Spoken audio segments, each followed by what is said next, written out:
Hello everyone, welcome back to corporate नॉमी। अब तक हम तीन बिजनेस एंटिटीज समझ चुके हैं। सबसे पहले सोल प्रोप्राइटरशिप, जहां सिर्फ एक ओनर था। उसके बाद पार्टनरशिप फर्म, जहां दो या उससे ज्यादा पार्टनर्स बिजनेस चला रहे थे। न- और फिर हमने लिमिटेड लायबिलिटी पार्टनरशिप यानी एलएलपी समझी, जहां पार्टनर्स को लिमिटेड लायबिलिटी का बेनिफिट मिलता है। लेकिन आज हम इस एंटिटी के बारे में जानने वाले हैं। ये शायद दुनिया की सबसे पॉपुलर बिजनेस स्ट्रक्चर है। और अगर आप किसी भी bank, fintech, investment bank, payment company या कॉर्पोरेट केवाईसी टीम में काम करते हो, तो सबसे ज्यादा जिस एंटिटी की फाइल्स आप देखोगे वो है प्राइवेट लिमिटेड कंपनी। अगर आपको प्राइवेट लिमिटेड कंपनी समझ आ गई तो बिलीव मी, कॉर्पोरेट केवाईसी का ऑलमोस्ट आधा फाउंडेशन स्ट्रांग हो जाएगा। तो बिना टाइम वेस्ट किए चलिए शुरू कर। एक स्टोरी से शुरू करते हैं। स्टार्टिंग में मैं आपसे एक स्टोरी शेयर करती हूँ। सपोज राहुल और अमन ने मिलकर एक सॉफ्टवेयर कंपनी स्टार्ट की। शुरू में उन्होंने पार्टनरशिप फर्म बनाई। बिजनेस चलने लगा, क्लाइंट्स बढ़ने लगे, रेवेन्यू करोड्स में पहुंच गया। एक दिन एक फॉरेन इन्वेस्टर उनके पास आया। इन्वेस्टर बोला, मैं तुम्हारी कंपनी में 5 करोड़ रुपीस इन्वेस्ट करना चाहता हूँ। तो ये बात सुन के राहुल बहुत खुश हो गया। लेकिन इन्वेस्टर ने एक कंडीशन रखी। उसने बोला, मैं पार्टनरशिप फर्म में इन्वेस्ट नहीं करूंगा। तो राहुल ने पूछा, क्यों? इन्वेस्टर बोला, मुझे प्रॉपर ओनरशिप स्ट्रक्चर चाहिए, लीगल प्रोटेक्शन चाहिए और कंपनी के शेयर्स चाहिए। राहुल और अमन ने अपने चार्टर्ड अकाउंटेंट से बात की। तो सीए ने बोला कि अब तुम्हारा बिजनेस ग्रो कर गया है, अब तुम्हें प्राइवेट लिमिटेड कंपनी रजिस्टर कर लेनी चाहिए। अब क्वेश्चन आता है कि इन्वेस्टर ने पार्टनरशिप या एलएलपी के जगह प्राइवेट लिमिटेड कंपनी ही क्यों चूज की? इसी क्वेश्चन का आंसर आज हम समझेंगे। सबसे पहला एक सिंपल क्वेश्चन, आप लोगों ने बहुत बार कंपनीज के नाम के एंड में देखा होगा, XYZ technologies private limited, ABC foods private limited, PQR solutions private limited. कभी सोचा है कि ये प्राइवेट लिमिटेड लिखने का मतलब क्या होता है? क्या ये सिर्फ एक फैंसी नाम है? बिल्कुल नहीं। ये बिजनेस की लीगल आइडेंटिटी बताता है। और एएमएल एनालिस्ट के लिए ये बहुत इंपॉर्टेंट इंफॉर्मेशन होती है। अब प्राइवेट लिमिटेड कंपनी होती क्या है? सिंपल लैंग्वेज में प्राइवेट लिमिटेड कंपनी एक ऐसी बिजनेस एंटिटी है जो लॉ के अंडर रजिस्टर होती है और जिसका एग्जिस्टेंस उसके ओनर से अलग होता है। यानी कि कंपनी और उसके ओनर्स दोनों लीगली अलग होते हैं। ये लाइन बहुत इंपॉर्टेंट है, इसको समझने के लिए एक एग्जांपल देखते हैं। सेपरेट लीगल एंटिटी, ये सबसे इंपॉर्टेंट कॉन्सेप्ट। सपोज आपने एक कार खरीदी। कार आपकी है, लेकिन क्या कार और आप एक ही पर्सन हो?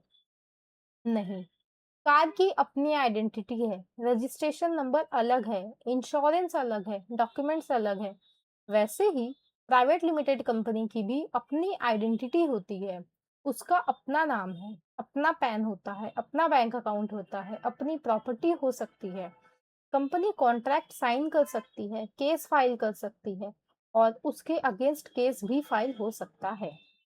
यानी कंपनी एक इंडिपेंडेंट लीगल पर्सन होती है। ये कॉन्सेप्ट एएमएल में बहुत इंपॉर्टेंट। एक एग्जाम्पल देखते हैं कि सपोज राहुल और अमन ने मिलकर कंपनी बनाई, नाम रखा टेक्नोवा सॉल्यूशंस प्राइवेट लिमिटेड। अब ऑफिस किस नाम पर रेंट होगा? राहुल के नाम पर या अमन के नाम पर? इसका आंसर है दोनों के नाम पर नहीं। इस पे एक लीज एग्रीमेंट होगा टेक्नोवा सॉल्यूशन प्राइवेट कंपनी के नाम पे। लैपटॉप किस नाम पे परचेस होगा? वो भी कंपनी के नाम पे। बैंक अकाउंट किस नाम से ओपन होगा? ये भी कंपनी के नाम पर। एम्प्लॉयज की सैलरी कौन देगा? कंपनी। यानी कंपनी खुद एक लीगल पर्सन की तरह काम करती है। अब देखते हैं लिमिटेड लायबिलिटी। अब मान लीजिए कि टेक्नोवा सॉल्यूशंस ने बैंक से 2 करोड़ रुपए का बिजनेस लोन लिया। अनफॉर्चुनेटली बिजनेस फेल हो गया। अब क्वेश्चन आता है कि क्या राहुल की पर्सनल कार और अमन का पर्सनल हाउस ऑटोमेटिकली बैंक ले लेगा? जनरली नहीं। क्यों? क्योंकि प्राइवेट लिमिटेड कंपनी में शेयर होल्डर्स की लायबिलिटी नॉर्मली उनके शेयर्स की वैल्यू तक लिमिट होती है, subject to applicable laws and any other personal guarantees they may have given. इसी वजह से लोग प्राइवेट लिमिटेड कंपनी प्रेफर करते हैं। अब देखते हैं परपेचुअल सक्सेशन। ये बहुत ही इंटरेस्टिंग कॉन्सेप्ट है। सपोज राहुल कंपनी का शेयर होल्डर है और अनफॉर्चुनेटली राहुल की डेथ हो जाती है। तो क्वेश्चन आता है कि क्या कंपनी बंद हो जाएगी? बिल्कुल नहीं। कंपनी कंटिन्यू करेगी। ओनर्स चेंज हो सकते हैं, डायरेक्टर्स चेंज हो सकते हैं, एम्प्लॉयज चेंज हो सकते हैं, लेकिन कंपनी की लीगल एग्जिस्टेंस कंटिन्यू रहती है। इसी कॉन्सेप्ट को बोलते हैं परपेचुअल सक्सेशन। ये पार्टनरशिप और सोल प्रोप्राइटरशिप से बहुत बड़ा डिफरेंस। अब डिफरेंस देखते हैं private limited company versus LLP. LLP में जो है उसमें पार्टनर्स होते हैं, एलएलपी एग्रीमेंट होता है, फ्लेक्सिबल स्ट्रक्चर होता है, प्रोफेशनल्स के लिए बहुत कॉमन होता है। एंड प्राइवेट लिमिटेड कंपनी में शेयर होल्डर्स होते हैं, डायरेक्टर्स होते हैं, शेयर्स इशू किए जा सकते हैं, कॉर्पोरेट गवर्नेंस ज्यादा स्ट्रक्चर्ड होती है, इन्वेस्टर्स भी जनरली इस स्ट्रक्चर को प्रेफर करते हैं। इस कंपैरिजन को इंटरव्यू में बहुत पूछा जा सकता है। अब देखते हैं कि who owns a private limited company. ये एक बहुत इंपॉर्टेंट क्वेश्चन है कि कंपनी का ओनर कौन होता है। क्या डायरेक्टर ओनर होता है? बहुत लोग बोलते हैं कि डायरेक्टर ही ओनर होता है। ये हमेशा सही नहीं है। कंपनी का ओनर होता है शेयर होल्डर। और डायरेक्टर का रोल क्या होता है? कंपनी को मैनेज करना। ये हम अभी और आगे डिटेल में समझेंगे। अभी बस आप इतना याद रखिए कि ओनर डायरेक्टर नहीं होता है। ये दोनों अलग अलग कॉन्सेप्ट्स हैं। AML analyst perspective. अब मान लीजिए कि आपके पास एक केवाईसी एप्लीकेशन आती है, बिजनेस नेम है उसका bright future technologies private limited. सबसे पहले आप क्या करोगे? आप नेम देखकर अकाउंट ओपन कर दोगे क्या? बिल्कुल नहीं। आप वेरीफाई करोगे कि क्या ये लीगली रजिस्टर्ड कंपनी है, क्या ये प्राइवेट लिमिटेड कंपनी है, क्या इसके शेयर होल्डर्स कौन है, इसके डायरेक्टर्स कौन है। ये सब क्वेश्चंस एमएल एनालिस्ट के बेसिक थिंकिंग का पार्ट होता है। अब अगर मैं आपसे पूछूं कि कंपनी का ओनर कौन होता है, बहुत सारे लोग बिना सोचे बोल देंगे डायरेक्टर। लेकिन ये आंसर हर बार सही नहीं होता है और यही सबसे कॉमन मिस्टेक फ्रेशर्स इंटरव्यू में करते हैं। तो आज हम ये कंफ्यूजन हमेशा के लिए दूर करेंगे। अब एक स्टोरी से समझते हैं। सपोज राहुल और अमन ने मिलकर एक सॉफ्टवेयर कंपनी बनाई, नाम रखा Technova solutions private limited. Rahul ने 30 लाख रुपए का इन्वेस्टमेंट किया और अमन ने 20 लाख का इन्वेस्टमेंट किया। कंपनी सक्सेसफुल रजिस्टर हो गई। अब क्वेश्चन आता है कि कंपनी का ओनर कौन है, राहुल या अमन? लेकिन ओनर किस कैपेसिटी में? Share holders. यहाँ से एक नया वर्ड इंट्रोड्यूस होता है, शेयर होल्डर। अब शेयर होल्डर क्या होता है? शेयर होल्डर कंपनी का ओनर होता है। जितने ज्यादा शेयर्स उतनी ज्यादा ओनरशिप। एग्जाम्पल, राहुल के पास 60% शेयर्स है एंड अमन के पास 40% शेयर्स है, तो कंपनी का मेजर ओनर हुआ राहुल। सिंपल। एक पिज्जा का एग्जाम्पल लेते हैं कि चलिए एक पिज्जा हमने ऑर्डर करते हैं। सपोज पिज्जा के 10 स्लाइसेस हैं। राहुल ने 6 स्लाइसेस ले लिया, अमन ने 4 स्लाइसेस ले लिया। तो अब क्वेश्चन आता है कि पिज्जा का बड़ा ओनर कौन है? का आंसर है राहुल। एग्जैक्टली वैसे ही कंपनी को भी शेयर्स में डिवाइड किया जाता है। जिसके पास ज्यादा शेयर्स उसकी ओनरशिप ज्यादा। इसी वजह से शेयर्स बहुत इंपॉर्टेंट होता है। अब समझते हैं कि डायरेक्टर क्या होता है। एक और इम्पोर्टेंट क्वेश्चन कि अगर शेयर होल्डर ओनर है तो डायरेक्टर कौन है? सिंपल लैंग्वेज में डायरेक्टर जो है वो कंपनी को मैनेज करता है, डिसीजन लेता है, बिजनेस चलाता है, एम्प्लॉयज हायर करता है, स्ट्रैटेजी बनाता है। यानी कि share holder owns the company and director runs the company. ये लाइन इंटरव्यू में बहुत यूज होती है। एक एग्जांपल देख लेते हैं कि मान लीजिए आप एक क्रिकेट टीम के ओनर हो। आपने पैसा इन्वेस्ट किया, लेकिन मैच कौन मैनेज करेगा? Coach, players, captain. वैसे ही कंपनी में शेयर होल्डर्स ओनर्स होते हैं और डायरेक्टर्स मैनेजमेंट हैंडल करते हैं। कभी कभी एक ही पर्सन दोनों रोल्स में हो सकता है, लेकिन दोनों कॉन्सेप्ट अलग अलग है। अब देखते हैं बोर्ड ऑफ डायरेक्टर्स। मान लीजिए कंपनी में सिर्फ एक डायरेक्टर नहीं है। राहुल, अमन, नेहा, प्रिया, ये चार डायरेक्टर्स मिलके इंपॉर्टेंट डिसीजंस लेते हैं। इन सबको कलेक्टिवली बोलते हैं बोर्ड ऑफ डायरेक्टर्स। ये बोर्ड डिसाइड करता है कंपनी की strategy, expansion, new office, loans, investment, major policies. इसीलिए केवाईसी में डायरेक्टर्स की इंफॉर्मेशन इंपॉर्टेंट होती है। अब देखते हैं मैनेजिंग डायरेक्टर। ये एक और टर्म सुनते ही मैनेजिंग डायरेक्टर यानी एमडी। क्वेश्चन आता है कि क्या हर डायरेक्टर एमडी होता है? Answer is no. एमडी वो डायरेक्टर होता है जिसे बोर्ड ने डे टू डे मैनेजमेंट की रिस्पॉन्सिबिलिटी दी होती है। यानी कि हर एमडी एक डायरेक्टर होता है, लेकिन हर डायरेक्टर एमडी नहीं होता है। अब सीईओ भी समझ लेते हैं। सीईओ कंपनी के डे टू डे ऑपरेशंस को लीड करता है, एम्प्लॉयज को गाइड करता है, बिजनेस एग्जीक्यूट करता है। इंटरेस्टिंग बात यह है कि सीईओ डायरेक्टर्स हो भी सकता है और नहीं भी। ये कंपनी की स्ट्रक्चर पर डिपेंड करता है। अब समझते हैं कंपनी सेक्रेटरी। अब ये एक और इम्पोर्टेंट रोल है कंपनी सेक्रेटरी। ये लीगल और रेगुलेटरी कंप्लायंस इंश्योर करता है। For example, statutory filings, corporate records, board meeting documentation, and regulatory compliance. AML analyst के लिए कंपनी सेक्रेटरी का रोल समझना यूजफुल होता है, स्पेशली जब कॉर्पोरेट्स डॉक्यूमेंट्स वेरीफाई किए जाते हैं। अब समझते हैं authorised signatory.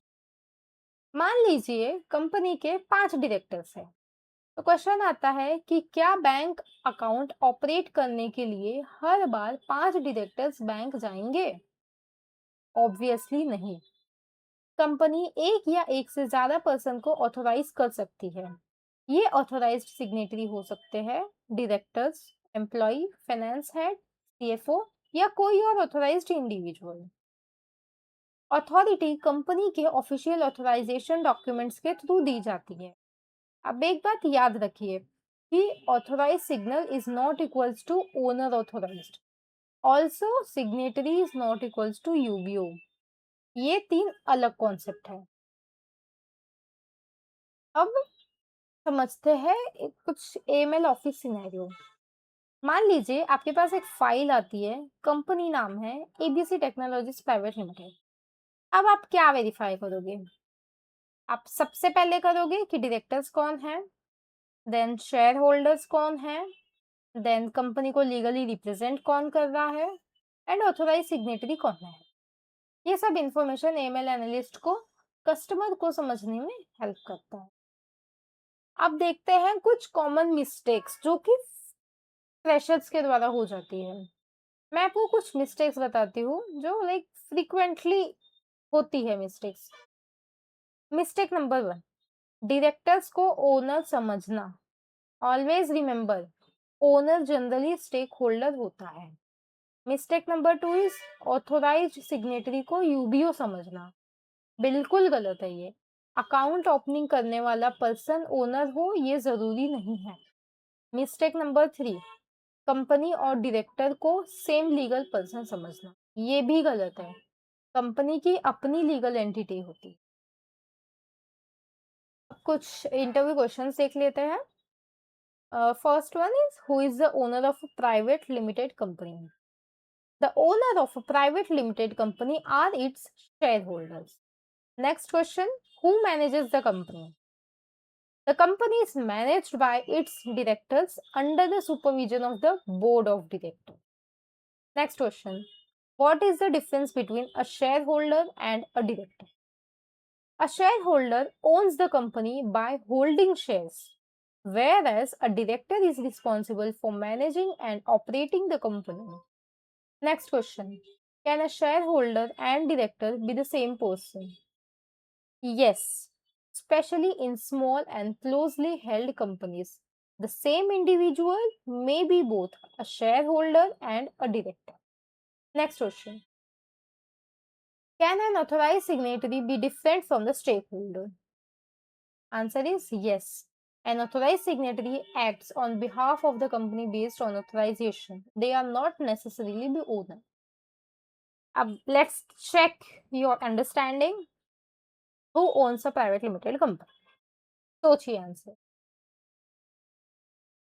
The answer is shareholder.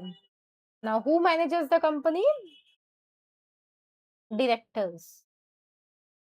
What do we call all the directors together? Board of directors. Can one person be both a shareholder and a director? Yes. Can an authorized signatory be someone who is not a shareholder? Yes, if they have been properly authorized by the company. अब final recap देख लेते हैं।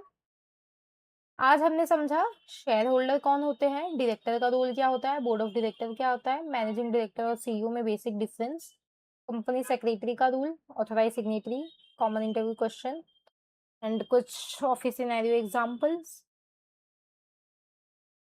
तो I hope कि आपको private limited company की basic corporate structure clearly समझ आ गई होगी।